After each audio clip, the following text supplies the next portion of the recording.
Yeah, if no one saw it. If a kiss happens near the bathroom and no one sees it, does it really happen? Yeah. Dear Shandy. Welcome back to another Dear Shandy Perfect Match Recap, listeners. Hello, Andy. You know, I'm thinking there's something that doesn't feel right about the word perfect in the name of this show. I would agree. I would agree. I think it's a little bit of a disrespect to the word perfect. I think the word perfect gets thrown around a lot these days. I mean, perfect is scientifically perfect. Well, Andy, with no more ado, let's get recapping the second batch of season 2 of Perfect Match. We pick up with 10 days left to choose the perfect match.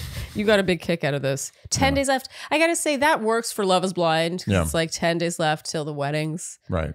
10 days left till the perfect. Till what? Till what? Till someone, the world, who votes? The people on the show vote? I think they vote for each other. Vote. Yeah, sort of survivor-like. So the contestants, so basically 10 days until a bunch of people who've been on other, let's be honest, not super highbrow reality dating shows are going to vote on whether they think that you are the perfect match. Yes. And you don't win anything. No, you don't win anything. You get to go on some trip. That's the most crucial part, is the not winning of anything. What are they winning? This is something that I was hung up on it in our last recap, and I feel that way even more now. Yeah. I feel like this show is really, and even Netflix is pretty much saying, this is about the journey, not about the destination. Yes. And the journey has it's got a little bumpy. Got a little off-road. Yeah, and it's at the point where I'm like, what are the stakes? What's the point? Yeah, what are they doing this for? And I'm convinced, and we'll get there later, I'm convinced that there has to be some sort of incentive, monetary incentive to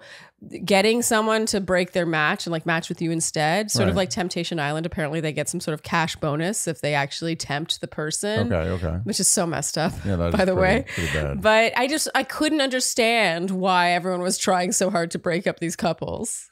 Yeah, it did seem like there was some incentive other than just drama. Although I do think the more drama you center yourself in, the more clout and more Instagram and more TikTok and all that stuff you're going to get. And I honestly even feel like they get paid every time they say perfect match.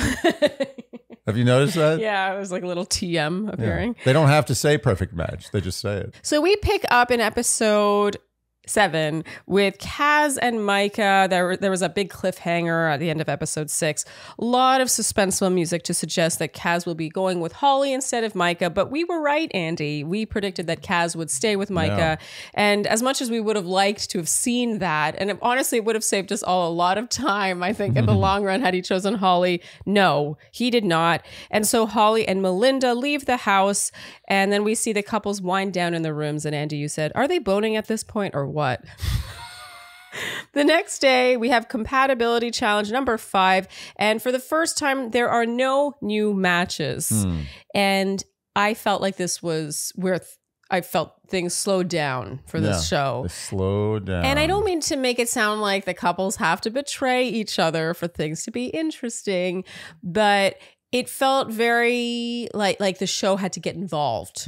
Like last week, we talked about how production didn't need to puppeteer things. It really felt like this episode is where that had to start happening because no one was budging. They have to untangle themselves from this rope challenge thing. The men are blindfolded. The women have to guide them. Micah and Kaz win. Okay.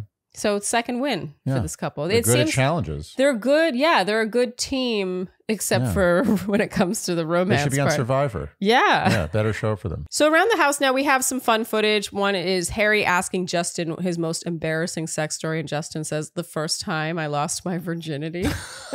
The first time you lose your virginity is always the best time. Justin joking that he'll get Elise's bunion during a foot massage. I thought this was cute. I like them together. Yeah. Harry surprises Jessica with a bunch of little ripped up papers saying what he loves about her, including, you're an incredible mother. You make me want to be a cool dad. Yeah. I mean, I do find them convincing as a couple. I mean, I question all of his feelings. In general. Yeah. Okay. I am losing faith in Harry's sincerity. We will get there. So Micah and Kaz go on their date. They express having legitimate feelings for each other, but I'm not going to waste my breath. This did not age well. And we will now move on to the boardroom with Micah and Kaz. There's a wrinkle this time around, and it's co-ed. So there are 2 new guys, 2 new girls, and they target Alara and Steven. So Nigel for Alara and Britton for Steven. And I wrote, this really feels like Micah's calling, sabotaging couples. Yeah, she's great at it. She's really good at this. Like, she seemed to zero in on their individual types and who would possibly break that couple up. It was weird how good she is at this. Yeah, I think she's a good backstabber. She's a professional. It's like when you're really good at something, sometimes you don't know you're good at it. You're just Someone's such like, a you're really natural. good at that. You're like, oh yeah, I just do that. Yeah. So at the house now, Harry says if Jessica goes on a date, he'll cry in his room and eat pineapple, quote, so when she comes back, I'll be sweet. He can't help himself. Just keeps coming with these gross singers. It's just, you know what it is in the end? It's look, obviously it's not, I'm not offended. It's not really like upsetting me. I'm not offended either. But it's I'm so just unchivalrous. Yeah, I find it so unchivalrous. It's like, you know what it is? It's high risk, low reward. Like, that kind of joke isn't worth it to me. It's not that funny. And it's just like, but also anyone can say that. These aren't clever jokes. Exactly. Anyone can say that. You just have to be willing to take the risk. Yes. But the reward is not there, as you said. Yeah. It's just risk. It's just making an uncomfortable situation, and it's disrespectful to Jessica. Yeah. Or whoever else he's with. Or all the other women he's with. That he's spunked in. Yeah. The spunk is. But you're right. Anyone can say it. There's no cleverness to his humor. No. It's just shocking. Shocking, yeah. He says the thing that no one else will say. Yeah. I mean, is his delivery good? Yeah, I think his delivery is good. Yeah. But, step it up. You can do better than that. He goes for shock value humor every single time. And it's starting, like in the first 6 episodes, I was like, oh, okay, this is sort of interesting. And now I'm kind of like... But you know what the problem is? What? And this is the problem with reality TV in general. We're talking about it. You're right. You're right. So we will stop. We will move no on more. to Micah and Kaz announcing who's going on what date. And Steven, hearing that he'll be going on a date, says they're 130% getting back at me. Major foul. Major foul. Major. 130%. That's I can't think of a worse over 100% thing. That's the worst. I can't. Even 120 is sort of ironic to 110. 130, where'd that come from? Later on, it's not enough. If you're going to go 130, go 1,000, go 1,000,000, go 1,000,000,000. Why 130? Yeah, that's disrespectful. You know what it is? It's a Freudian slip. He really doesn't like her that much, and his full liking is 1,000%, and he only went 130. Wait, he's talking about being gotten back at. Huh? The context was they're 130% getting back at me. Oh, my bad. In your ire, you lost your way. Detail missed there. Steven in his confessional, I gotta say, I really agree with this. He says that he feels no matter which way this goes, the dates will be successful because it means that it'll, the right thing will happen. Either it'll test the relationship for better or for worse, whatever. There's no wrong way this can go. I love the way Steven thinks. Yeah. I totally agree with this. Yeah. Whenever anyone gets all upset, like the way Elise was she sort of held a grudge at Micah, it felt like, for setting Harry up on this date with Jessica. But in my eyes, all it did was reach the inevitable sooner. Harry was never going to stay with Elise. No. You know what I mean? Yeah. All it did was just save her a lot of time. Exactly. Yeah. That's the way I see it anyway. I see it as well this way. So Steven and Britton and Alara and Nigel go on their respective dates, but honestly, there's not much to speak of here. There's some chemistry, I suppose, but I think had they each been single, maybe this would have resulted in a second date, Sure. But nothing happens here. The highlight is Alara saying the heart grows fonder when there's absence. It took her a while to get to that one too. She got the point. That's the gist of it. Just as the date couples return to the house now, Leahy arrives. He asks how it went, and Nigel says it went great. Her personality is on par. Yeah, right. It's average. It's just on par. Yeah, I watched this show. And people are starting to say things and it's not making sense anymore. Like the English is starting to morph into something else. I'm watching it happen. Yeah. People are using the wrong maybe we're watching the English language evolve into something else. Evolve or devolve? Well, yeah, obviously devolve. But people from 1600s would probably look at the way we speak now and be like, ugh. Disgusting. Oh, that's true. You're bastardizing the English language. That's so true. If we saw people talking 200 years from now, if we're still around 200 years from now, I think we would be mortified. We'd be like, are you kidding? This is where we went? Like will be like a word that they say in Masterpiece Theater, like PBS. You just said 3 times in that sentence. I did. Oh, God. Wait, what were we talking about? Why are we talking about language? Oh, I was going to say something else. A lot of this stems from the amount of drinking on this show. I think there is a heavy drinking on this show, more than I've seen on other shows that have drinking. You were concerned for their livers when you were watching. I keep watching. I'm seeing like every day in, day out, they are just hitting it hard. Like we're talking like at the end of almost every episode, most people are slurring. I have a hangover just watching them. Yeah. It makes me almost uncomfortable just because I'm like, I'm tired for them. Like, can they go to bed? Do they have to keep doing this? Like, I feel like if everyone was in their 40s on this show, there'd be people already, there'd be an ambulance that has come already to the set and taken someone away. So Nick asks the group questions, obviously intending to stir the pot, especially between Alara and Steven, because they were the ones on this date. But it doesn't work because even though Steven says something nice about Britton to the group, when he and Alara end up chatting, they match again. They are very into each other. I gotta say though, it kind of took my breath away how he acted like he had kissed Britton. Oh, yeah. He was like, well, Britton and I kissed. It just happened. And she looks absolutely devastated. And he's like, just joking. Now that's like commitment. Oh my, his acting was good. He is a good actor. Is he an actor? Is that his side gig or his job? I don't know, but it was so believable. He didn't go too far in what they did. 100%. He wasn't like, we hooked up. He was just like, well, we did kiss. I don't know what to tell you. It just sort of happened. Brilliant acting. I was 130% sold. Convinced. So now Britton and Nigel are forced to make the rounds and Britton educates Kaz on Hawaii. Elise gets involved and seems to want to sabotage Micah and Kaz. And so they have Nigel go and approach Micah, sort of hits on Micah. And then when that doesn't work, he then tells her that Britton had told him that she and Kaz had hit it off. Honestly, every time we get to Kaz and Micah over these 3 episodes, I'm just like exhausted and tired and I don't care. Yeah, why is it even happening? That's the thing. I don't care. I don't like them to. There's not enough there for me to care about them working or not working. I just don't care. They're more of a team. It's almost like they agree. They're like, we're going to keep matching, right? Till the end. Exactly. And we're good in the boardroom. Like we know who to sabotage, right? There's no romance. There's no electricity. Seriously, when have we even seen them kiss? It's funny when you were just talking, I was thinking, when have they kissed? Seriously, I was trying to remember. Like I'm trying to think of a romantic moment between Kaz and Micah where they're like making out. Yeah.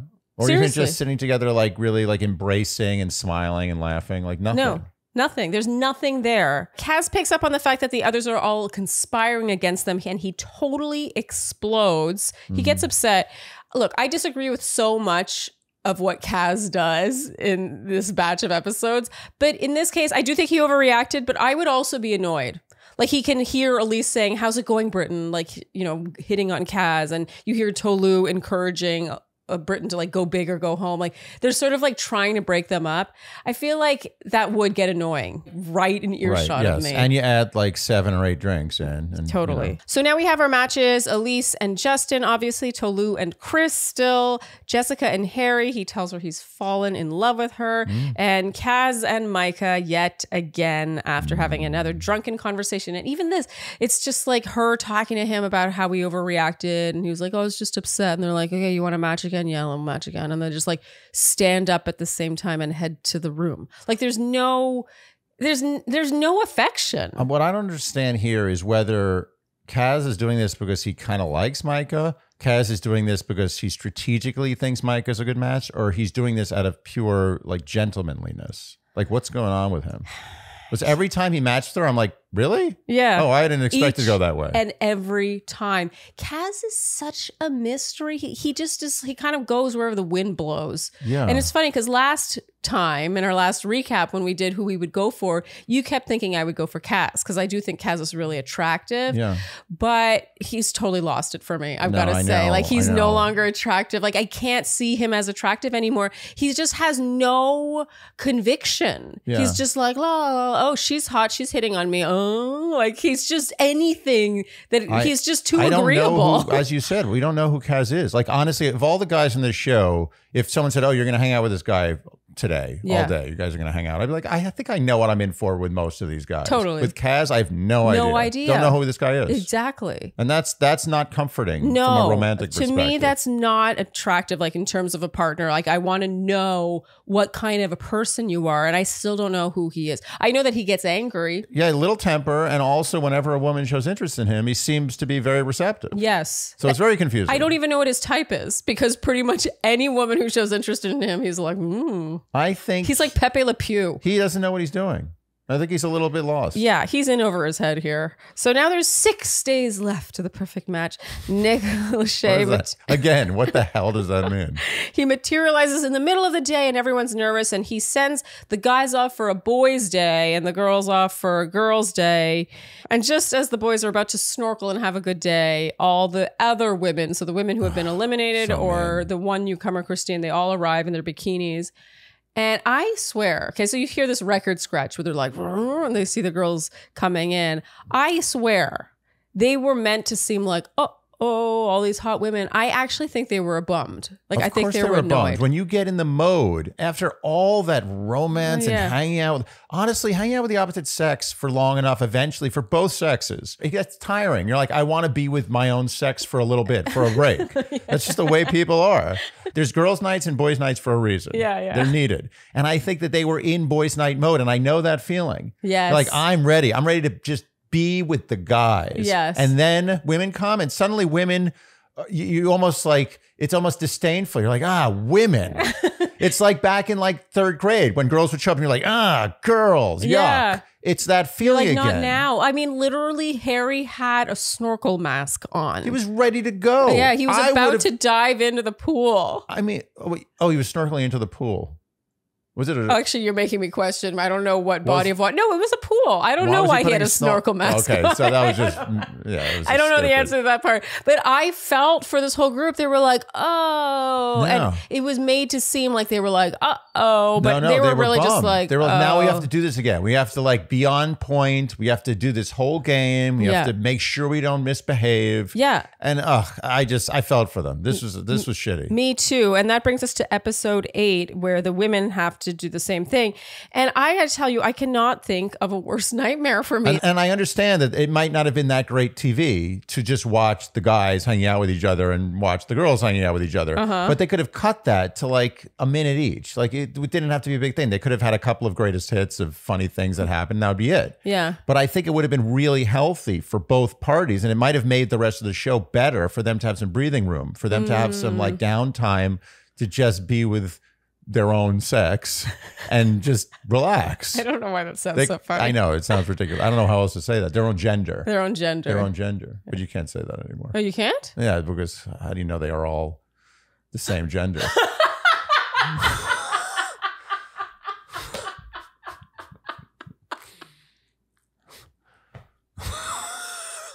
I was wondering what you were going to do with that. Yeah. Pestly is the bug spray for you if you don't want to get eaten by mosquitoes. Probably should have worked on that first. Not only mosquitoes, maybe all biting insects. Biting insects. Is there anything worse than when you get that bug bite? That first, you feel that prick, and you know when you feel the prick is when it's already over, right? No one likes pricks. Yeah, the prick isn't it going in; it's it coming out, and you've already been bit by a bug. Yeah, you don't want the prick going in. You don't want the prick going out. And that's why we are such big fans of Pestly. Look, I'm going to be honest. I did not expect when we started Dear Shandy that we would be advertising a bug spray, but I am so wowed by this bug spray. I can't believe it. Like, this bug spray has changed my life. You know what it does? It allows us to go out in any sticky, humid, hot environment with confidence. Yeah, so we went to Andy's college reunion last weekend, and I felt that first bite. It's actually at the back of my neck. Yeah. And I was like, oh, we're going to get eaten alive here. We literally ran back to the car to get our Pestly. We sprayed ourselves. I did not get one more bite that night. It was amazing. Neither did I. And neither did the people we sprayed. Unless you think Pestly has DEET in it or other nasty chemicals. No, it is 100% all natural. And look, you know what? I'm going to do this right now. Look at this. It smells good. It's nice. It actually smells good. I like it. I prefer to smell like this than not. And let me tell you something. Other natural bug sprays I've used, I smell like crap. But with Pestely's proprietary microencapsulation technology, they make a product that does not stink, that does not force you to reapply every 5 minutes. Yeah. This lasts for up to 4 hours, no reapplication. It's amazing, doesn't hurt your skin, no, does not cause babies or people with, skin sensitivities issues. Yeah. This is an amazing product. This is the best bug spray I've ever had in my life. Same. And I'm going to be honest, when Pestely came across the Dear Shandy desk, I was like, bug spray. Okay. Yeah. Like, and I had never heard of Pestely. Yeah. And in my mind, I was like, how good can a bug spray be? Because I'm going to be honest, my impression of bug sprays is usually that it either works and it's full of DEET, which is a very questionable chemical, or it's all natural, in which case it doesn't work or it gives me a horrible headache and it stinks and leaves a film on my skin. Pestely does not do any of the above. It has no DEET. It is all natural. It is a game changer. If you will be spending time outdoors, trust me, I'm raving about a bug spray. What more can I say? You know what? People have come up to me and said, you smell really good. What is that? And I tell them, oh, it's bug spray. So protect yourself and your loved ones this season with all natural, safe, and science-backed Pestely. Go to Pestely.co and use code Shandy at checkout for 40% off plus free shipping on all U.S. orders. Again, that's Pestely.co and use code Shandy for an insane 40% off. Pestely, the better bug spray. Okay, well, if there's one thing we know about reality TV, it is that they do not want to give their contestants downtime. So let's talk about these respective girls' and boys' days. A highlight is Trevor's tagline, single when convenient. Newcomer Trevor. Brighton seems to want to tap into that crack. It's a quote with Micah. Izzy chats up Micah, expresses interest for what feels like the third time. I mean, his persistence really does end up paying off. Yeah. And the highlight for me is Jessica having a really sweet conversation with Dom. Yeah. Just about their upbringings and there's not a whole lot of that in the show. No. And I like that they make a point of showing it. Yeah. I like Dom. I like Dom too. Some people said Dom is trying to be nice in the comments. They're like, he's just trying to be the good guy, but he's not really a good guy. Which I don't know exactly what that means. So he's really a bad guy, but he's trying to be a good guy. And how do they know he's trying to be a good guy if he's not a bad guy? Where are they getting the bad from? Do they know him personally? I don't know. Maybe they do. Here's the thing about these shows. How many of these people are really bad people? Really, at the heart, how many people are bad people? I can only think of one. Who? I'm not saying. On this show? Yeah. Oh, you think one of these people is actually... I think one of them is a bad person. Oh, really? But I'm not going to say. Oh, who? I'm not going to say. Oh, because you think it's mean to say that? I think it's mean. Yeah, you don't say that. Okay, say it for me. It's like saying someone's ugly. Okay, say it for me just now. I'll bleep it. No, I agree with that. No.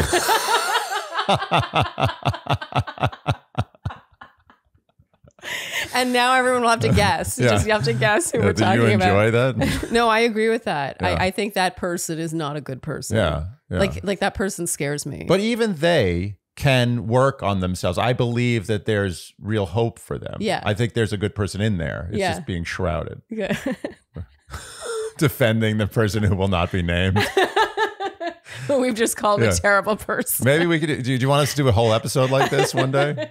Okay, so over with the men, the guys are goading on Kaz to hook up with Christine, to kiss Christine. Like Christine's literally like at his face, like this close, like as close to my mouth as my mic is. So two major talking points happening here is Chris eloquently saying, you might have something good with someone, but you might have something better with someone else.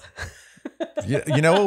We should start putting a book together of Chrisisms. I mean, he's not wrong. He's like if Yogi Berra. I don't know if how many people are gonna know who Yogi Berra is. Is Yogi Berra famous enough that he's been dead for like 50 years? He's probably famous. Okay, give me a multiple choice of who Yogi Berra is.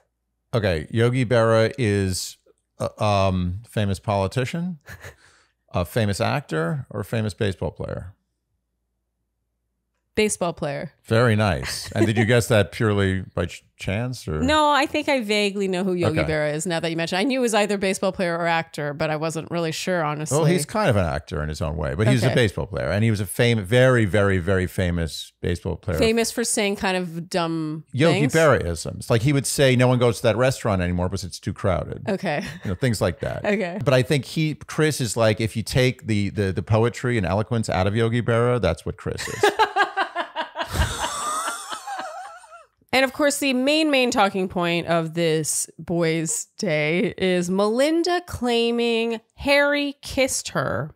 I gotta say, he seems absolutely wasted. Yeah. But he okay, let's talk about this. Well, I'm trying to question when or where this happened. So, I do think that this did happen. Yeah. Well, this like, let's talk first. Do you think that the kiss happened? I think the kiss happened. Yes. I don't think it was like, you know what? I'm not even going to caveat it. The kiss happened. Yes. And this is why I think the kiss happened. Well, two reasons. Yeah. One is Harry basically, with his sort of gestures and mannerisms prior to this whole thing, was suggesting something bad did happen. Yes. He's like, I did some bad stuff. Like, he basically said it. Did he not say it? And if Harry says he did bad stuff, is that carrying a girl to the bathroom? It's true. Harry, who spunks in everybody on reality TV, she's like, I carried a girl to the bathroom. I really did it this time. Over rocks. They kept talking about the rocks. Over the rocks. No, right. also, but also, sorry, before you start, the second thing is, Melinda is not the devil. A reasonable human does not do what Melinda did. Unless it's true. Unless it is 100% true. Agreed. If anything, an understatement of the truth. Yes. And knowing that like, she doesn't know that they didn't take that shot. Well, so that's But then again, Harry doesn't know either. This is my question. Okay, so this kiss apparently happened off camera. Like, do we really think that they wouldn't have shown the footage of it if it did or didn't happen? How did they miss it? What's so interesting is that they both would have needed to know that there were no cameras. Right. Maybe they did. Maybe there's a way on this show. Maybe the bathroom. He took her to the bathroom. Right. Maybe it happened in the bathroom or around the bathroom. Right. They respect the bathroom area, but you don't want to be following someone into the bathroom with a camera. On all these shows, you can't. You can't have a camera in the bathroom. It's messed up. Right. Or near the bathroom. But how interesting that when she, like, later on at the table with all the women at the end of this episode, in episode 9, when she accuses him of it, she was like, he's going to disagree with me, but we kissed. He said, no, we didn't. Who saw it? Right. Yeah. If no one saw it, if a kiss happens near the bathroom and no one sees it, does it really happen? Yeah. Well, that's what he's riding on. And I just think it's so interesting. Like, I feel like if I'm just thinking of if I was accused of this and I know it didn't happen, I don't think my first comeback would be who saw it? Who saw it? It didn't happen. No one saw it. I would be like, what are you talking about? No, we didn't. Yeah. We did not. That did not happen. What are you talking about? Like, I would be so upset because I would know I was right. But instead, he keeps relying on no one saw it. Right. It's a very it's like a Bill Clinton, like, I did not have sexual relations with that woman. Yeah. I did get a blowjob, but no sexual relations. Oh, such a classic. I mean, that's tremendous. Okay. So now everyone returns to the house. Sorry, the villa, pardon me. And as everyone's talking, Jessica's like, oh, where's Harry? And they're like, oh, Harry's in bed. He's not feeling well. So she goes and finds him. He's been crying. This whole conversation, frankly, was hard to follow because it felt like he was either still drunk or was really hungover. Like, he didn't seem to be all there. Mm-hmm. I think he was still trying to get his ducks in a row. Yeah. I do think there was a point. Andy, you felt there was a point where he was like, oh, shit, this happened. Right. I'm going to deny it. Like, there was a turning point where he was like, there's a fork in the road. How honest am I going to be? No, I'm not going to be honest. Right. He made the decision. He's like, what he did his calculations. He's been in this situation probably 1,000 times. Uh-huh. And I would say 950 times he's decided to lie. Yeah. I mean, and look, it's Harry's fault for making us think this. He is who he is. Well, so that is key. That part right there. I hate to say it, but boy who cried wolf. Like, Harry has a track record, and Melinda, Melinda is a spunky contestant, but I don't think she's a liar. There's no reason to believe. Is she a spunky? Did it go that far? Oh, God. Sorry. Anyway, I think we can all agree that Melinda is more believable than Harry here. Right. So anyway, Jessica tells him he's a grown-ass man. He is responsible for himself. He has a funny habit, meanwhile, of taking ownership and being like, I did a really bad thing. I did a really bad thing. But then blaming others. Yeah. Like he's like, I did a really bad thing, but there's so many clout chasers. You know what Harry is? Harry's a spoiled baby. He's got in his way his whole life. Mm-hmm. And he's not used to being put in the corner like this. He's stuck. He's screwed. Just like a little kid. He's like, yeah, I did take the cookies from the cookie jar, but I was hungry and everybody else gets cookies. And why don't I get cookies? And so-and-so took cookies. So-and-so gets cookies every day. But he's not even saying he took the cookies from the cookie jar. Yeah. He's saying, I didn't take the cookies from the cookie jar, but if I did take the cookies from the cookie jar, I deserved them. Yeah. And everyone else is a jerk. And they get more cookies than me. He's such an interesting character. Like I will admit he's really good TV. He's such a mess. Yeah. And he really doesn't take responsibility. No, he's a baby. He's a spoiled baby. He's an endearing spoiled baby to some degree. Yes. But in this situation, if you're Jessica, not endearing. No. He says he doesn't want to be this guy anymore. She gets him excited about the future. They hug it out. She likes him. She likes that Harry. She can't get enough of that 6'5" hunk. So now Micah and Kaz. Micah tells him that Brighton told her that Kaz said he's interested in someone else in the house. And of course, Kaz is like, what? Kaz doesn't like being what he deems to be wrongfully. Well, Kaz doesn't like being accused of anything, even if it's something he's actually done. Well, he doesn't. Yeah, exactly. He doesn't like being accused of the things he's guilty of. Yes, either things he's guilty of or not guilty of. He doesn't like being accused ever at all. Yeah, he doesn't like it. And not to beat a dead horse, but these two, I swear, they spend more time talking about the status of the relationship than actually just having conversations. That would be what a relationship is. Well, you get a lot of that on these shows. Yeah, you get a lot of talking about the relationship without actually talking about things that the relationship is made of. And now the singles all arrive at the house. The highlight for me here was Alara saying, wait, why have they come in bikinis? I gotta say, I mean, I would also find that rather odd. Yeah. Agreed. Why? Why were they all in bikinis? I have no idea. Was that necessary? I'm not trying to be a prude here. It's just, I do think some things are, a little mystery is good. Leave some things to the imagination. Was it the same bikinis that they had at the crashing of the boys' night? No, they were different bikinis. Sorry, boys' day. They were different bikinis. You noticed, but that's weird. Yeah, that is weird. Yeah, I agree. To the whole room, when she's asked by Nick, of course, Christine says, I feel like I had a good connection with Kaz. We'll see if he's talked to Micah. So this obviously really stirs up a lot. I can't really take Christine seriously, if I'm honest. No. She's so... I feel like she's just so in it to win it. Honestly, Christine and Brighton are the two contestants that make me think that there's financial incentive to winning someone over. Her seduction seems like she's on the clock. Doesn't it? Yeah, but who knows? I can't get in the minds of these people. So the girls all chat now at a big dining table, and we end episode 8 with a big cliffhanger where Melinda claims that Harry carried her to the bathroom, kissed her not once but twice, and she kissed back, and everyone gasps. And now we have episode 9. So we pick up with Jessica as Harry walks by. She's like, "Oh, perfect timing." Oh, I do like this about Jessica. Yeah, she's good. She's fearless. She keeps her cool. Well, sort of.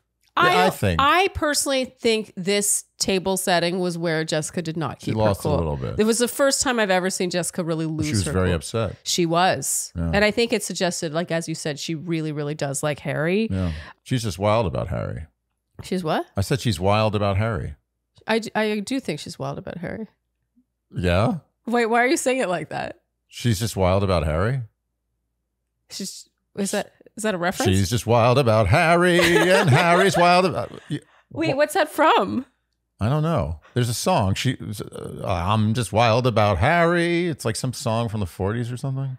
Oh, it's from a musical? Is it from it's a musical song. It's a very famous song. It's like singing in the rain, that kind of thing. Oh, sorry. Yeah, someone's just wild about Harry. Sorry. It's a big number.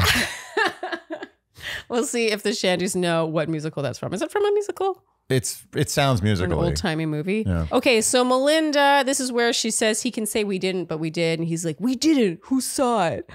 Yeah. And Jessica really focuses on Melinda's delivery of this. Yeah. Harry and Dom walk away, by the way, to the tune of Dom saying, when there's a table of women, don't ever stop when they tell you to stop. You put that in Chris's book. And Jessica says, how does that make you feel? Are you proud? She says this to Melinda. And she says Melinda could have waited to have a private conversation. And her big issue is Melinda saying this in such a public setting, like a public service announcement, calling it the Melinda show. Melinda, meanwhile, is like, I'm not the bad guy. Like, your guy is the guy who cheated on you. Like, the worst thing we can do is fight over mediocre men.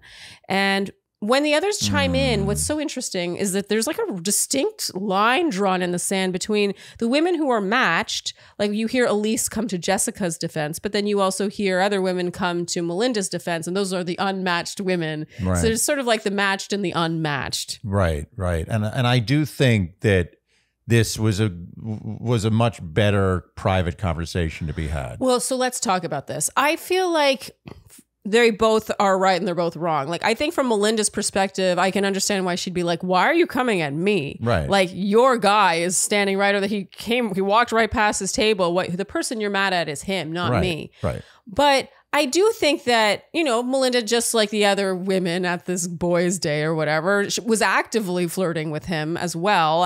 It's totally on him, but I'm just saying that she played a role in this that she downplays in her delivery of this information. Right. And I also think if I were Jessica, I would also be annoyed with how excitedly she shared this having happened with the big group. She was like, and then he did this, and then he did this, and he kissed me not once, but twice. Like, it felt very much like... It was very selfish. Because first of all, she, as you touched on, was not a victim. No. It's not like he victimized her by picking her up and taking her to the bathroom and kissing her and saying sexual things to her. Well, she also said, I kissed back. And she knew that he was in a relationship with Jessica. Yeah. So I don't know why she's so proudly pronouncing this to the table. This was a private conversation. She could have... It's reality TV, so I'll give it to her. Like, she could have said it to the table in a slightly more delicate way. Yeah. And when she saw that Jessica bristled and was very upset, instead of making it about her and getting defensive, I think she should have been like, oh, sorry, I didn't want to upset you. I just sort of felt like it should be known. Yeah. And that's it. It felt like she was excited to have tea to bring to this table. And she didn't think of the victims. Yes. And so from that side, I totally see what annoyed Jessica about this. But I also think Jessica did come at Melinda pretty hard, considering the person she really was mad at was Harry. Well, think about it this way. And I agree that she was clearly wounded, and instead of taking it out on Harry, she kind of, by proxy took it out on Melinda. Yeah. But let's just say you were Jessica and there was a guy you were dating and you had a girls' dinner you really, really liked. And you're maybe thinking about, who knows, maybe like introducing him to your daughter. Yeah. And then you're sitting at a girls' dinner and some girl's like, guess what? I just kissed Harry. It's a good point. And you'd be pissed. Well, and we have to remember too, on Love is Blind season 6, Jessica went out of her way to not be the Melinda in that situation. She easily could have tried to seduce She practiced Jimmy. what she preaches. Yeah, like when it came to Chelsea, she always spoke respectfully of Chelsea to Jimmy. Yes. She really respected that. And that was she could have easily done the bad thing. Yeah. So I see your point, but I do feel like Jessica did something else here that I was like, where she is like, I'm not naive to anything. She kind of has a speech where she's like, but I'm new to this reality TV world. Yeah. I felt like she was a little like... I think new to the reality TV world is your first reality TV show. Let's be honest. I mean, if new to reality TV is being on a second reality TV show, then this world is going to hell. Yeah, that lost me ever so slightly because I felt like she was like separating herself from the other women there. She was sort of saying like, I'm not like you. I'm not a reality TV person. Like, I'm better than this, which I at the end of the day, she is on her second reality TV show. And like, I'm thrilled she's there. I love watching Jessica, but little things like that. I felt like I don't know. I feel like she retaliated at Melinda like in a way that almost talked down to her. But at the same time, I have to admit, like you said, if I'm at a girls' dinner and a girl is at that table excitedly talking about how... You would flip your lid. Yeah, I would flip my lid. And you would be deservedly flipped of your lid. Yeah. So meanwhile, Harry and Dom talk. He continues to deny having kissed Melinda. He made it sound like she tried to kiss him on the cheek and he wouldn't let her. I mean, that's typical Harry behavior. Girl tries to kiss him. He slaps her. Harry does say that he knows he was too flirty. It wasn't a good example. He let down both Jessica and Autumn. And Dom says, as a child of a single mom, he remembers every guy his mother brought around, and that Harry, should watch it. He shouldn't mess things up for them. And Harry says, Jess is so funny. She's so cool. She uses such big words. I mean, I like that he appreciates that's that. Honesty. I like that. There's parts of Harry that are endearing. Let's be honest. Square space. Good. Squarespace, Andy. Yeah, I feel it deserves that kind of momentous opening. Yes. Because this Squarespace is changing the world. Yes. And it's changing the square space that we all stare at every day. I mean, are we not all online every single day? Every day. On our respective squares? Yeah. Wouldn't we need to put ourselves also into that square? Like, let's say you have a business, you're opening a restaurant, you are providing a service where you need to be booked, you want to start a blog, all these different things. Would you not need a website? Websites are where it's at. And that's where Squarespace comes in. Nice. Because we all need a website. And what better place than Squarespace to get that done, especially if you do not have design experience and you maybe need your hand held a little bit. Squarespace takes the daunt out of website building. And there's a lot of daunt. There is. It's filled with daunt. Tons of daunt. And Squarespace, you're right, rids you of daunt. Or lessens the daunt, rather. Lessens the daunt tremendously. Yes. With their gorgeous templates, you go and choose a template based on what your website's purpose will be. And you get to look at really pretty examples. They have the best templates. I've seen other templates. And you know what? In the end, you get to brag to your friends. Look, this is my website. I built it. I built it myself. Yeah. They're like, wow, that's beautiful. Yes. Do you know how to code? Like, no. I Squarespace. Exactly, as a verb. Plus, they have incredible features, so you can really customize this website. Of course, they have a great font packs and color packs and all these things to really make it yours. But you really can plug and play your content, and then these features really narrow down exactly what you're doing with this site. If you provide a service where you need to be booked, they have that feature. Let's say you're selling product, you're doing e-commerce. They have that feature. Let's say you want to accept payment plans. You want to start a blog. You want to have member areas. You want to have mailing lists. All these things are things that you just add on through Squarespace. It's like a drop-down menu of features. It's crazy. So we like Squarespace. Yes, we do. So head to squarespace.com for a free trial. And when you're ready to launch, go to squarespace.com/Shandy to get 10% off your first purchase of a website or domain. Again, that's squarespace.com for a free trial. And when you're ready to launch, go to squarespace.com/Shandy for 10% off your first purchase of a website or domain. Xanthi tells Tolu, meanwhile, that she must rematch because Chris is more or less a piece of shit. Tolu confronts Chris about this over having been told by Xanthi that Chris said that he is interested in exploring, but he just, he's been kind of tied down to his ball and chain. And this is great when Chris is like, he's like, I didn't say that. Bring her over here. And then Xanthi comes over, and this does not work out for Chris. No. Like I swear, watching him in this conversation, I could see his heart beating.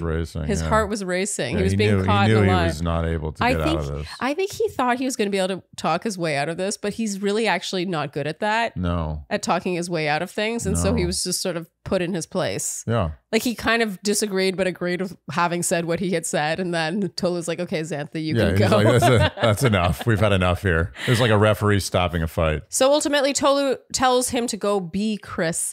And now Jessica chats with Harry. He says on Boys' Day, he went to see if there was anything there and it only made him love her more. And she asks point blank, did you kiss her? Mm-hmm. And he says, no. And she says, she looks like a fool. And he says, I love you. It doesn't matter. Andy, you said this guy's a professional player. Yeah. This is it. He's like the computer is being told to do something. AI. He's AI. He's not going to say, "Oh, I'm sorry for kissing her. You're right. I lied. I feel bad. I'm a jerk." Yeah. He's going to go like, what's the motherboard telling him? Say I love you. Say I love you. Say you're beautiful. Yeah. Say I want to spend my life with you. Say I love your daughter. Say all these things. You make me want to be a cool dad. Yeah. Avoid the kiss. What he should have done, because a player breaks down in real. A player is a player. A player doesn't play for the long. They play for the short. So what he should have done was say, you know what? I lied to you. I'm an idiot. I lied because I panicked and I did. It wasn't a big deal. Like I just was drunk and I kissed her and I'm a jerk and I feel terrible about it and that's it. But he didn't. He chose to stay with the lie. And it's going to be forever. He's going to have to keep lying. When is he going to finally tell her? Is it going to be like 3 years from now? Are they going to have a second kid with each other? And he's going to be like, listen, I did kiss her on the way to the bathroom. And I did tell her I wanted to her. But now you're stuck with me. Is there any world in which he and Melinda did not kiss? I tell you, I'd say if I was a gambling man, 5% chance. Okay. 20 to 1 odds. All right. Yeah. Okay. That's a decent bet. I may put a couple bucks on that bet. Yeah. You like the way I made the line and now I'm betting on my own line? If only you could always do that. Yeah, that'd be amazing. Okay, Kaz hears from the other guys now that Micah said they're not doing great. So Kaz being Kaz is like, huh, what? Yeah. Well, how dare you? Well, oh, now he's going to lose it. Yeah, so then he starts making the rounds. He chats up each Christine, Holly, and Britton. By the way, is Britton a real name or is that just a name that sounds like the country? No, it's spelled like Brittany without the Y. So it's Brittany without a Y. So is that just a made up name? Or is it Britain? Or was her name Brittany and she decided that she didn't like anything about her whole family? I will say, so I like Britton. I think she seems cool. Like out of all the girls, like I find her one of the more relatable ladies. It too. But I do also feel like she's the kind of girl where if her name was Britton, she'd be like, I don't want the Y. I want to be different. I totally agree. That's why I'm saying she revolted against the name Brittany. Yeah, she has pink hair. She's got a cool, sort of unicorn look to her. And she's like, I can't be named Brittany. It's too basic. I totally agree with you. And it makes me think that in these shows, when they do the introduction of the person, when they have a name like this, I think they should have backstory in the name. They should be like, the reason her name is this is because da, da, da, da, da, da. No? As well as her height. Yes, true. Okay, so Brighton now, he had been sort of targeting each Micah and Elise at the girls' date thing. Yeah. And so now he is retargeting Micah. I'm convinced there's something in it for him because I just cannot gather from Brighton if he actually cares about anyone other than himself. He says, I'm not sure he even cares about himself. I don't know what he cares about. Talk about AI. I don't know. He's AI gone wrong. I feel like Brighton thinks he cares about himself. He actually doesn't like himself, but he's covering up for not liking himself. There is a lot of self-loathing with Brighton. I actually feel bad for Brighton because I think there actually is a really good person in there, but I think that he's got major hang-ups. Yeah, major. And it's getting in his way. Like he thinks it's not. He thinks it's the Brighton show. Like he's in control. On the field of sport, I think he is perfect. Yes. He's the perfect sportsman. Yeah. But outside of sports, I think this doesn't work. And I think he's going to have to grow out of it. He was great in Squid Game Challenge. Like he was perfect for that setting. Great villain. Yeah. And great at the game, and the game screwed him because in the end, he really didn't lose the game. The game lost him. We talked about this last time, Andy. Yes, I know. We're still hung up on that. I really do feel like I'm not going to defend Brighton usually, but I do think he was screwed in the Squid Game, even though I wanted him to get screwed. So Brighton says he wants a girl who's quiet and doesn't fight with him every day. I wrote, ugh. Nice. Panties off. So it's not him. It's not him. It's the girl. Yeah. It's the girl just picking a fight with him every day because she's not quiet. She's not quiet enough. Micah says... Quiet up, you. She says she's actually looking for something real, something serious. And he grins and says, then we can do it. Andy, you said everything this guy says is false. Yes. There's a drunken drinking game now where Christine kisses Nigel, Nigel kisses Tolu, and just as Micah is walking up, we see Kaz making out with Holly. Yeah. She's a big reaction. It was a heavy makeup. Let's be honest. That was a heavy makeup. Well, but still, in his confessional, Kaz says he didn't get the tingle. He didn't get the tingle, but he really went for the tingle. I mean, usually in kissing games like that, it's a perfunctory, you make out for a little bit if you find each other very attractive. Maybe you make out for 3 or 4 seconds, but he went for it. That was way longer than a makeout's supposed to be in a game like that. I agree. And more intense. To me, you don't have a makeout like that if you don't feel the tingle. Yeah, how is that not a tingle? I was getting a tingle from that. You know what it shows? Oh my God, it shows this like chicken or egg thing. Like these people are trying to find the tingle. And so it's like such a full throttle, like, okay, I'll stick my tongue down your throat. Maybe I'll find the tingle then. Yeah. But no, the tingle happens from the buildup, from the stuff that happens before the kiss. The kiss is a result of the tingle. Right. The tingle isn't a result of the kiss. It's like they have literally a bag of rice, raw chicken, and a carrot, and they're just like licking it all. Like, where's the tingle? Where's the tingle? I'm just getting a lot of salmonella here.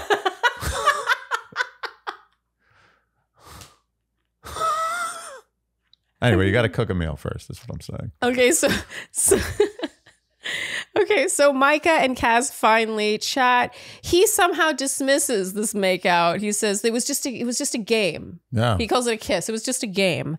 And this conversation, or screaming match, I should call it, is utterly maddening. And I've got to say, as much as I do not think Micah is in the right a lot of the time, or I think that Micah is always like kind of like quasi-right. I think Micah has a lot of sides to her. Yeah. In this case, she was so in the right that I found this screaming match to be disturbing because it really felt like he was gaslighting. Oh, she was right. This was a gaslight. Yeah. No question. I think Kaz, this was building up in him. Yeah. Because he's being false to himself with Micah. Yes. He's like, why am I with this person? Why am I, there's all these hot girls. I want to be with all these people. It's building up in him, but he's fighting with his gentleman's side, which is like, stay with Micah. This is the one you've picked. You've matched with her. She's nice. She likes you. Stay with her. This is your job. And he's fighting, and he's so pissed off that when it finally releases, he's yelling at her about things that are happening within him. It has nothing to do with Micah. He's yelling at himself to Micah. Yes. And what's so interesting is the things she's accusing him of, whether he's done it or not, he acts wronged. Yes. Even if he has done the thing. Yes. He reacts to any accusation as though it's a wrongful accusation, even if it obviously isn't a wrongful accusation. Kaz doesn't like the truth. No. And it's not like he's done anything bad. He just doesn't like the truth about the situation. He doesn't want it to be said. Yeah. And I also think that Kaz, part of the reason why he doesn't like the truth is because he doesn't know his own truth. Yes. Like, I don't know what Kaz wants. What does Kaz want in a person? Kaz doesn't know what he wants. All he seems to want is the person who wants him the most. You know, I never know whether to analyze these people from the perspective of reality TV or from what they would be without reality TV. And I don't know. Maybe Kaz in the real world is, you know him right away. You're like, oh, great personality, real nice. I don't know. I don't think you do. I don't see it. Look, compare someone like Kaz to someone like Steven. Okay, so Steven, someone else is his type, or someone, he had to, technically betray Xanthi to go with Alara. He goes on a date with Britton, who's his technical physical type. But, he really just likes Alara best because they get along the best. They spend time together and they like each other. They like each other's company. You know what's interesting? But let me finish. Like, Kaz is like he talks to all these women. There's no concept of whose company he likes the best. It's just like who's being the most overtly coming on to him in a way where he's like, oh, flatter. He's receiving. Yes. He's not taking, he's receiving. What does Kaz want in someone other than them coming on to him? This is why I came to a boiling point. He was angry with himself. He's angry with the situation in himself, and the target of his ire is Micah. And in this particular case, Micah, I don't think deserves this. Not at all. Yeah. Sorry. So what were you going to say a moment ago? What I was going to say is just something that it struck me is that it's interesting that the two characters on this show who really feel like they've given themselves, like who they are the most, are together in the perfect match or the most perfect match. Yeah. Isn't that interesting? Steven and Alara. Yeah. I know. I feel like if I met Steven, I'd be like, yeah, that's Steven. I know you already. Yeah. And if I met Alara, same thing. Yes. All the other people, I'm not 100% sure what I would get. Yeah. It's very interesting. And I think it's a good lesson for life in general, is that the two people who are most confident in who they are and what they want and show their true selves are together and happy, ostensibly. Agreed. Ostensibly. So Kaz runs off now and matches rather randomly with Christine. After having sort of rubbed her the wrong way by kissing his choice at that game was Holly. Holly? No tingle? No tingle with Holly. He just went for the seductress. Okay. I think Kaz he went for the person who was the most who came on to wanted him the most. Yes. You're right. He did. likes people who want him a lot. Yes. Interesting, because he doesn't know what he wants. Very interesting character study in Kaz. And interestingly, we really liked Kaz at the beginning. Good first. We liked him fine. We liked him fine. Yes. It's a good first impression. Yeah. Decent first impression. Yeah. I mean, he's just so handsome. He's handsome. He's got the accent. He seems very gentlemanly. Mm-hmm. But not much smoke, not much fire behind that smoke. Okay, so Dom and Jessica have a nice chat here where he says he knows Melinda, and he says everyone wants their moment. It's a really good whodunit. Yeah, whodunit. It's like a murder mystery. Yeah. You know, I hosted one of those once. We should do that sometime. A murder mystery? Should we host a murder mystery? That's fun. Oh my God, I want to do that. I'm serious. I did that once in high school. I hosted a dinner party and it was a murder mystery. That's so nerdy and awesome. And it was really fun. Wow. Except people didn't stay as committed as I wanted them to. That's the problem. If you have drinks too, people are going to start getting uncommitted. They're just going to start talking about it. They're like, oh my God, that vacation one, that looks so cool. I saw the pictures. And you're like, wait a minute, this is a murder mystery. Yeah. I want people to stay committed because it's a lot of effort to go into organizing that. You know what? It's going to be one of those things where it just falls apart. So we're just not going to do it? You know what we should do on the invite? Be like, listen, this is a murder mystery and do not show up unless you were going to commit 100% from beginning to end. Yes. Because then no one will show up. Which will be the saddest thing. Just the two of us standing dressed up like murder mystery people and no one's there. Oh, it's grim. Dom says when people are with Harry or even with him, that they're a target. And I gotta say, while I do think there's truth in this, part of me is like kind of eye rolling a bit at it. It's like, oh, whenever something, this just happens to you. Like we all saw how Harry was, really flirting with Melinda. There was, he was carrying her around. I actually didn't even get that much romance, honestly, from their interactions. It almost felt more like cute and drunken playfulness. Yeah. But regardless, he was behaving in a certain way. That said, we know a lot of guys in reality TV. Like I think we know an above average number of reality, good looking. Yeah. I would say hot. Yeah. We know a scientific sample. Yes. Like we could have like an actual medical study with bachelor guys. Bachelor guys, reality TV guys with a lot of followers. They're good looking and they go from, obscurity to suddenly being really famous and girls recognizing them everywhere they go. Famous. And I think that there is a moment for every single guy who goes on reality TV. There's like a moment of reckoning where they realize, well, the hope is that there's a moment where they realize that they cannot behave like a kid in a candy shop. Right. They're like a politician. Yes. They have to create appearances. Yes. Yeah. You can't just be like, oh, suddenly all these girls know who I am and want to have sex with me. Yeah, I'm just going to go do it now. Ironically, you're now in the candy store, but you're a diabetic. So meanwhile, Harry is vomiting and makes sure everyone knows it. He's like, I was just vomiting. Yeah. How are you? I was just vomiting. Yeah. What time is it? Vomit? And now Jessica and Melinda finally talk. So she builds on this kiss and claims that Harry also said he wanted to F her and put babies in her, et cetera, et cetera. I do think that all of this was probably said just because I don't think Melinda, as we said earlier, is a liar. That said, I do think that there's that tone is not taken into account here because I think Harry's the kind of guy who just like That's a good point. I mean, the tone of a kiss is there's not really much tone. I mean, well, there is tone, but it's a kiss is a kiss. Yeah, Harry, the same way he's like, oh, girls that I've spunked in, and I want to eat pineapple, so I'm sweet for her. Like he really goes for this sort of shock value humor. Yes. This is the way he is. He jokes about this stuff. Yeah. Like I actually think the words he said, I'm going to discount to zero. As a jury, I'm a member of a jury. I'm the judge.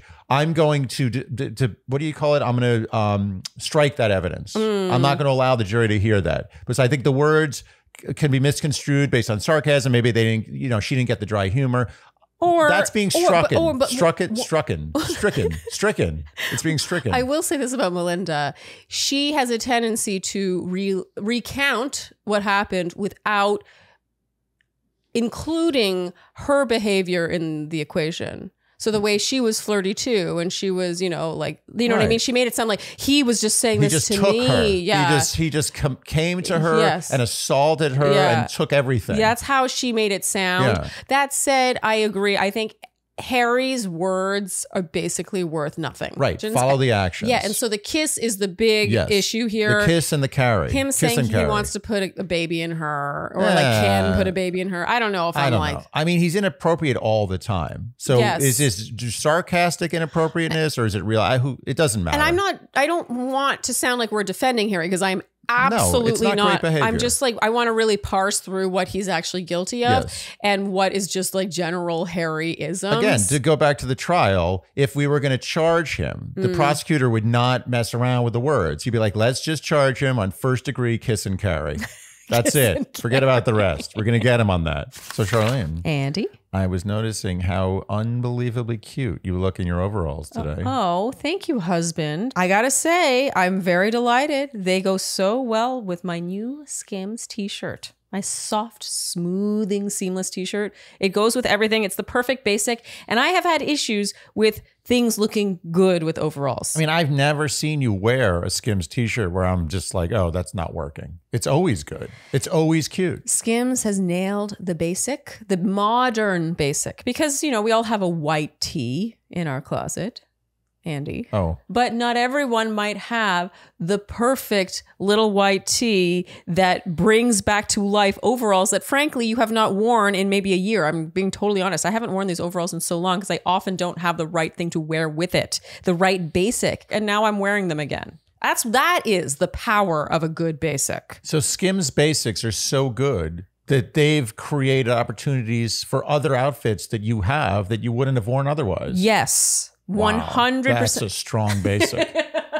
And that has been the case with many of my Skims pieces. And don't even get me started on the underwear. You guys have heard me go on and on, because you better believe that under this soft, smoothing, seamless t-shirt, I am wearing the t-shirt bra by Skims. And I'm also wearing, you know, other underwear by them. You know, basics is a bad name for what Skims offers. Yeah, it should be something else. Oh, something more. Yeah, it shouldn't be basic. Yo, you're right. It's bad connotation. Yeah. It should be super basic. Wait, that's even worse. Basics plus. Yeah. And I cannot talk about Skims without talking about their fabric, how stretchy. Look at the stretch. Wow. Do you see this? Do you see this? Let it go. Seriously, the fabric Skims uses is unlike any other. It's so stretchy, but always comes back to its original size and shape. So it's flattering, but also comfortable, because oftentimes tight things are just, you're like, get it off me. So shop the Skims t-shirt shop at skims.com. Now available in sizes extra, extra small to 4X. And if you haven't yet, be sure to let them know we sent you. After you place your order, select podcast in the survey and Dear Shandy in the drop-down menu that follows. Okay, and now Elise and Justin have a conversation. Ooh, this is painful. This is where he's telling Elise how much he cares about her. Before having met her, if he could have drawn his perfect woman down to the looks, personality, sense of humor, it would have been her. And I was actually kind of shocked. He showed his age. Finally, he really showed his age here.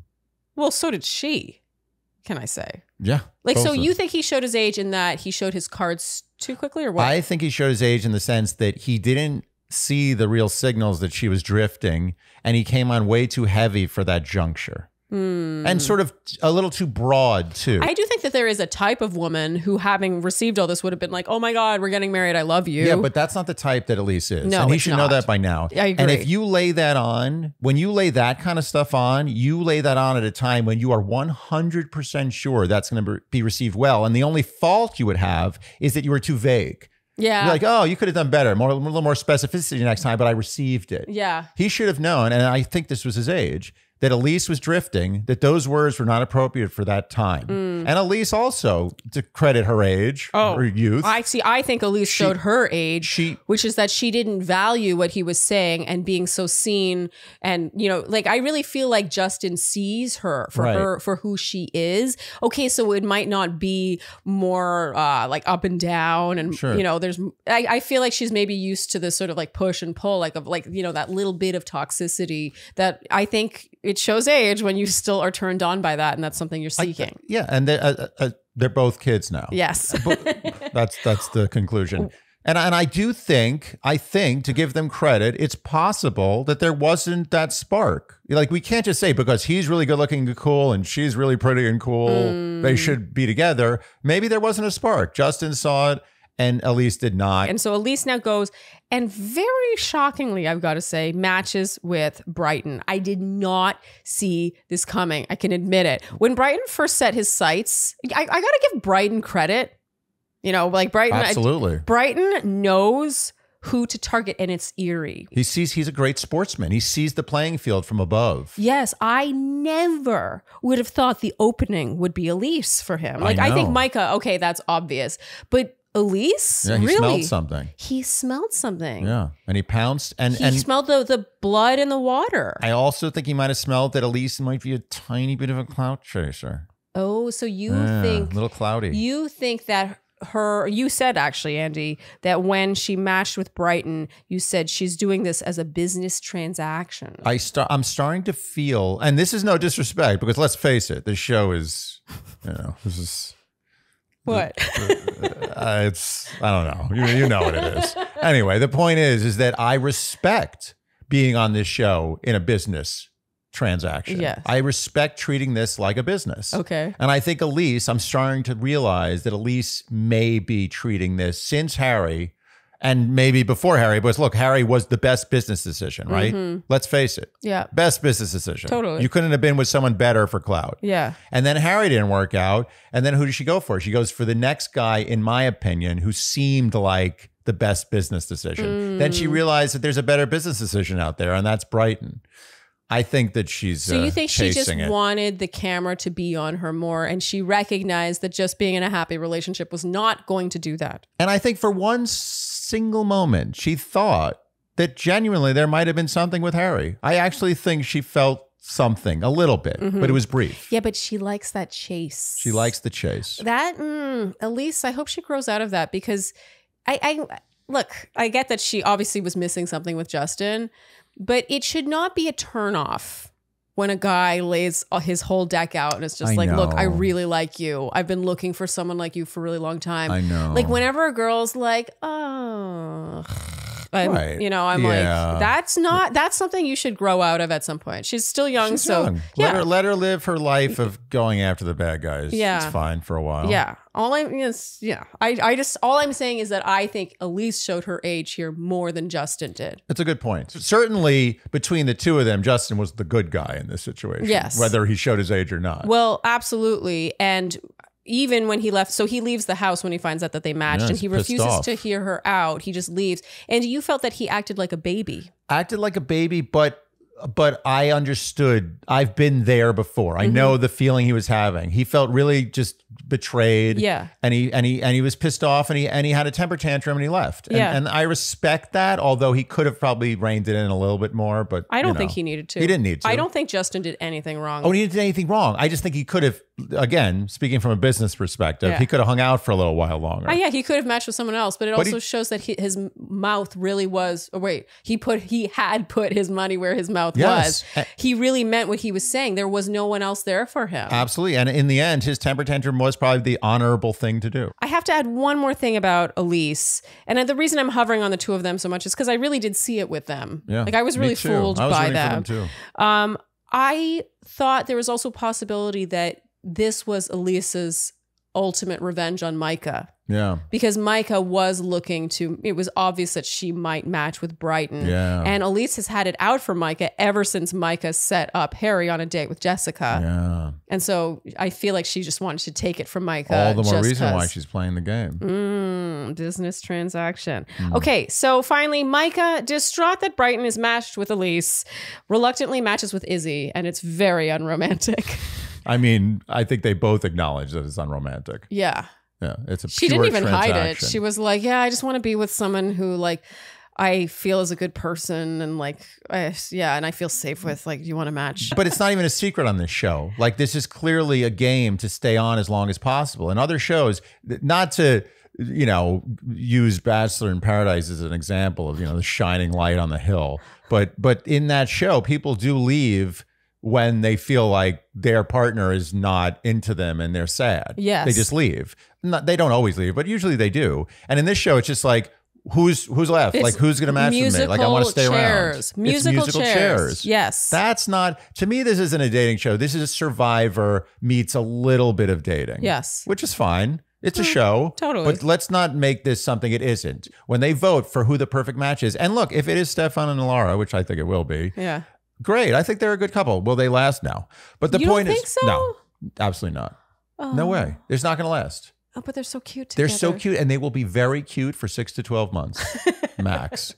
But my point is that even if there is by accident a good match at the end of this, it's an accident. This show is not tailored to creating a perfect match. It's tailored to creating a game of, it's a Hunger Game of sort of relationships. Okay. And Tolu and Chris talk now. He cries that he has been punctual in how he's spoken about her with the other girls.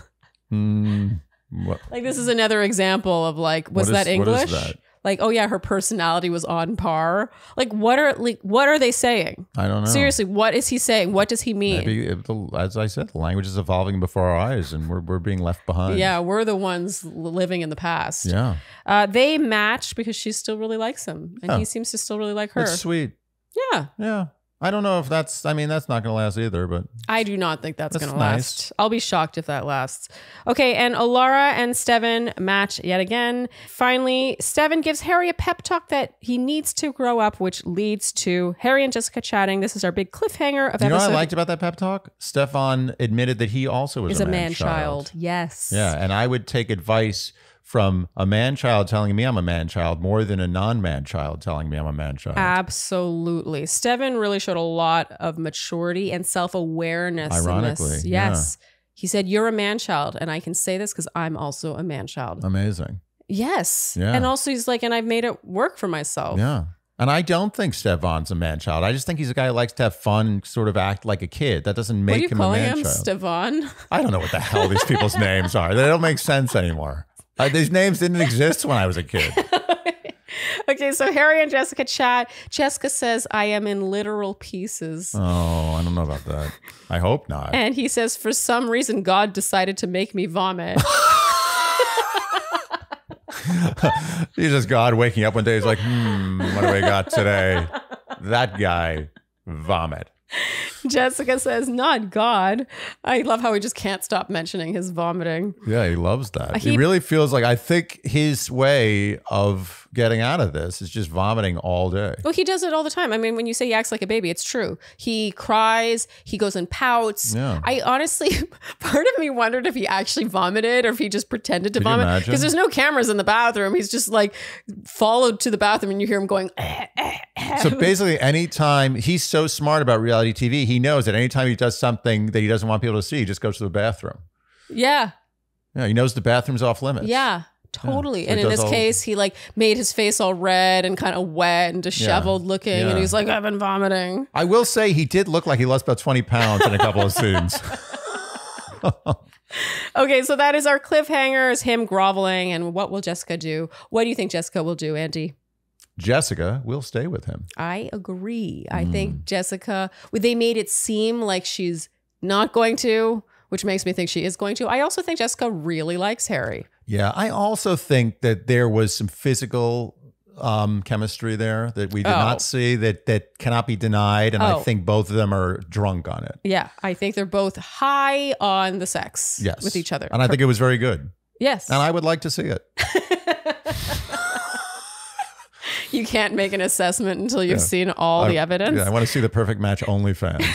Okay, so Andy, that brings us to your A game. Who is your winner? I'm going to give my honorary lifetime game award to Stefan, although technically there wasn't really much game.